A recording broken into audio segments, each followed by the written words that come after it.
বন্ধু, আপনি যদি একজন শৌখিন ব্যক্তি হয়ে থাকেন তবে আজকে আপনার জন্য রইল একটি বিশেষ ফোন। যে ফোনটিকে আপনি একটি শৌখিন ফোনও বলতে পারেন। ফোনটি কিন্তু একটি ফ্লিপ ফোন। কি ফোন, কোন কোম্পানির ফোন, কি কি নতুন স্পেসিফিকেশন বা নতুনত্ব রয়েছে এই ফোনটিতে, তা নিয়ে আলোচনা করব আজকের ভিডিওতে। তবে তার আগে ফোনটিকে আপনি ভালো করে দেখুন। ফ্লিপ ফোনের জগতে এই ফোনটি কিন্তু কম বাজেটের মধ্যে একটি অসাধারণ ফোন বলে চিহ্নিত।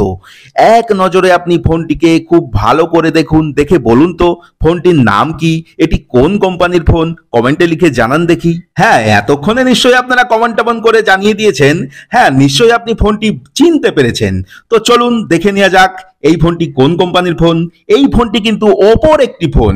ফ্লিপ ফোনের জগতে ওপোর শেষ লঞ্চ হওয়া একটি অনবদ্য এবং অসাধারণ phone Oppo Find N3 flip. ফোনটিকে কেন অসাধারণ বললাম তারও নিশ্চয়ই কারণ রয়েছে। তো কি কারণ, তো চলুন আমরা দেখে নিই। তো এই ফোনটি দেখতে যেমন অসাধারণ তেমনি এই ফোনটিতে নতুন কিছু ফিচার যোগ করা হয়েছে যা এই ফোনটিকে আরো বেশি আকর্ষণীয় করে তুলেছে। এই ফোনটি আমাদের কেমন পারফরমেন্স দেবে, ক্যামেরাই বা কেমন, এবং সেই সাথে ফোনটির প্রাইস এবং স্পেসিফিকেশন সম্বন্ধে ডিটেলসে জানতে পারবো। আশা করব সম্পূর্ণ ভিডিও জুড়ে আজকে আমার সঙ্গেই থাকবেন। তো চলুন শুরু করা যাক আজকের ভিডিও। প্রথমেই বলবো ফোনটি দেখতে কিন্তু অসাধারণ এবং এই সঙ্গে ফোনটির ক্রিজ কিন্তু খুব সামান্যই বোঝা যায়। ফোনটি কিন্তু সম্পূর্ণ মেটালের এবং ফোনটির ওয়েটের কথা যদি বলি তো ওজন কিন্তু 198 গ্রামের মতো। পোর্টস এবং বাটনের দিক দিয়ে যদি বলি, এই ফোনটিতে রয়েছে সিম কার্ড ট্রে, একটি microphone, USB type C port, একটি স্পিকার গ্রিল রয়েছে, পাওয়ার অন অফ বটম, এবং এটি হচ্ছে ফিঙ্গারপ্রিন্ট সেন্সার, এবং এর উপরে রয়েছে ভরুম লকার। তবে দেখা যাচ্ছে নয়েজ ক্যান্সেলেশন মাইকও কিন্তু রয়েছে এবং আরো একটি স্পিকার গ্রিল কিন্তু রয়েছে। লেফটসে রয়েছে অ্যালার্টস লেটার। এটা কিন্তু সত্যি অসাধারণ একটা ব্যাপার। এটা সম্ভবত ওপোর প্রথম কোনো ফোন যেখানে তারা প্রথম অ্যালার্টস লেটার ব্যবহার করেছে।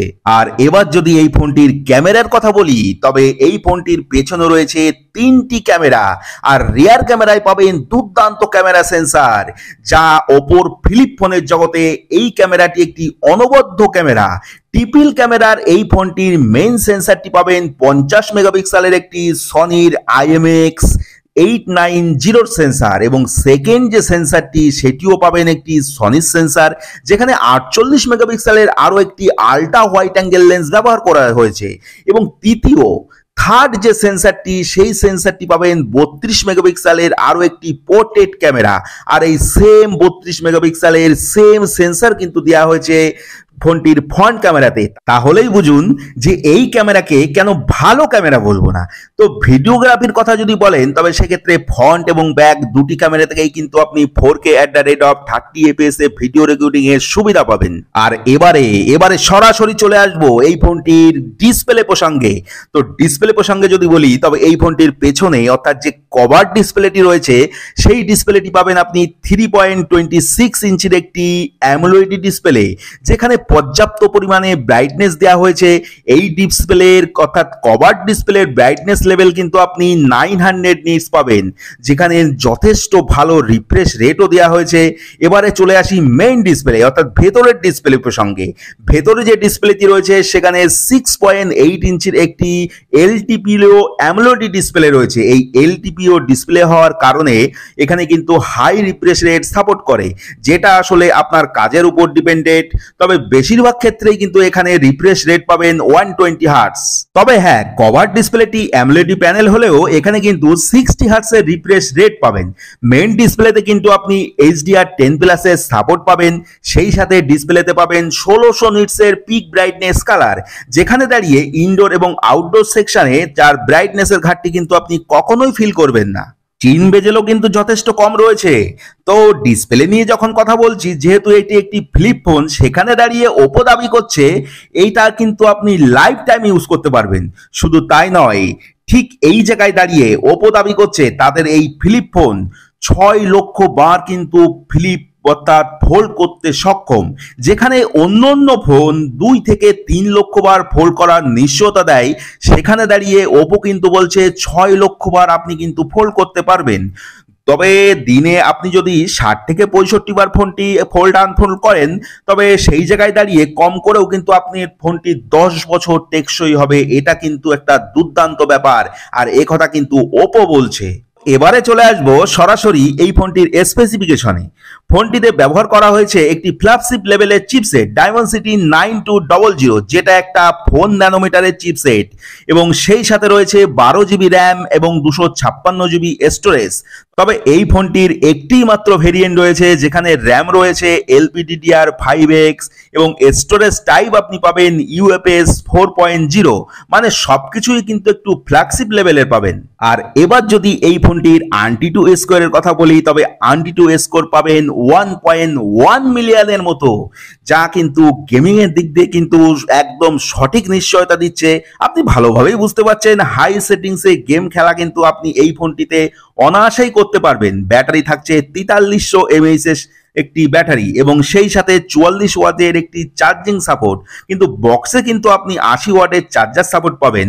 তবে এই 80 ওয়াটের চার্জার অ্যাডাপ্টার দিয়ে ফোনটিকে চার্জ করলে ফোনটির কোনো সমস্যা হবে না তো? না বন্ধু, একদমই সমস্যা হবে না। আর এই 80 ওয়াট বা 44 ওয়াট সাপোর্টেড চার্জার অ্যাডাপ্টার দিয়ে ফোনটিকে চার্জ করতে পুরোপুরি 1 ঘন্টার মতো ফোনটি কিন্তু সময় লাগছে। তবে এই ফোনটির ব্যাটারি অ্যাম্পিয়ার 4300 mAh, এটা একটু কম বলে আপনার মনে হতে পারে, কিন্তু এই ফোনটিতে যেখানে 4 ন্যানোমিটারের চিপসেট রয়েছে সেখানে কিন্তু বন্ধু 4300 mAh যথেষ্টই বলা যায়। কারণ আমরা জানি যেখানে 6 ন্যানোমিটারের প্রসেসর থাকে সেখানে কিন্তু 5000 mAh এর যদি ব্যাটারি থাকে সেটাও কিন্তু একটু কম বলে মনে হয়। অ্যান্ড্রয়েড 13 অপারেটিং সিস্টেমের সাথে পাবেন 4 বছরের মেজর আপডেট এবং 5 বছরের সিকিউরিটি আপডেট, যেটা কিন্তু দিচ্ছে অপো। তবে সব থেকে খারাপ ব্যাপার হলো এই ফোনে কিন্তু আপনি অনেক প্রি ইনস্টল অ্যাপ্লিকেশন পাবেন, যেটা কিন্তু এই ফোনে একেবারেই সামঞ্জস্যপূর্ণ নয়। আর এবারে কানেক্টিভিটির কথা যদি বলি, তবে রয়েছে 5G, Wi-Fi 7, Bluetooth 5.3, dual LT VoLTE এবং NFC সাপোর্ট রয়েছে। বড় ডিসপ্লের সাথে ডলবি সাউন্ডের সাপোর্ট রয়েছে। এরকম একটা কম্বিনেশন এক্সপিরিয়েন্স করতে পারবেন যেখানে কিন্তু দুর্দান্ত ফেস আনলক এবং সাইড মাউন্টেন ফিঙ্গারপ্রিন্ট যেটা রয়েছে সেটা কিন্তু দুর্দান্ত কাজ করে। তাই বন্ধু আবারও মনে করাবো, আপনি যদি একজন শৌখিন ব্যক্তি হয়ে থাকেন তবে এই ফোনটি কিন্তু আপনার জন্য। আর যদি আপনি ফোনটি রাফ ইউজের জন্য ব্যবহার করেন তবে এই ফোনটি কিন্তু আপনার জন্য নয়, কারণ এই ফোনটি কিন্তু রাফ ইউজের জন্য ব্যবহার করা একদমই ঠিক হবে না। তবে আর কি, এই ছিল আমাদের আজকের ভিডিও। ভিডিওটি ভালো লাগলে না হয় একটা লাইক করেই দেবেন। আর যদি আপনি আমাদের চ্যানেলে নতুন এসে থাকেন তবে এরকম মোবাইল সংক্রান্ত সব নতুন নতুন আপডেট পাওয়ার জন্য আমাদের চ্যানেলটি সাবস্ক্রাইব করে আমাদের সঙ্গে থাকবেন। তো দেখা হবে পরবর্তী অন্য কোনো ভিডিওতে। ততক্ষণে আপনি সুস্থ থাকবেন, ভালো থাকবেন। নমস্কার।